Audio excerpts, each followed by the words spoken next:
পুরান ঢাকার ওই ঘটনাটা দেখলাম, যারা মারছে একের পর এক ওই ব্যক্তির বুকের উপরে দাঁড়াচ্ছে। ইট, বড় বড় ইটের চাকা তো আছেই। তারা কি স্বাধীন? তার মধ্যে কোনো ভয় ডর নেই যে পুলিশ আসবে, আমি চলে যাই, আমার তো কাজ হয়ে গেছে। না, তারা মানে উৎসব বানিয়ে ফেলেছে।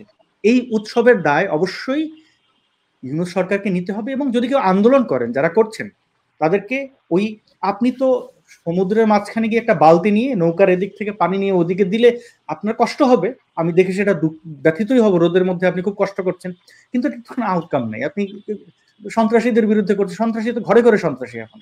আমি মনে করি আন্দোলন যারা করছেন তারা, তাদের কোনো লক্ষ্য উদ্দেশ্য আমি দেখতে পাচ্ছি না। এখন এই দুই শ্রেণীর মানুষ আন্দোলন করতে পারেন। এক হচ্ছে বিবেকের কারণে, যে আমি এটা সহ্য করতে পারছি না, আমার কিছু করার দরকার, তাদেরকে ধন্যবাদ, তারা বসে নেই। অনেক মানুষকে, আমার অনেক পরিচিত মুখ, যাদেরকে অনেক আমি আমি বিদ্রোহী মনে করেছিলাম, অনেক সৎ মানুষ মনে করেছিলাম, তারা একদমই চুপ। কেন চুপ আমি জানি না, কেন চুপ আমি জানি না। এবং আরেক পক্ষ হচ্ছে যে আমাদের বিরোধিতা শত্রু কেন করবে, আমরাই আমাদের বিরোধী হই।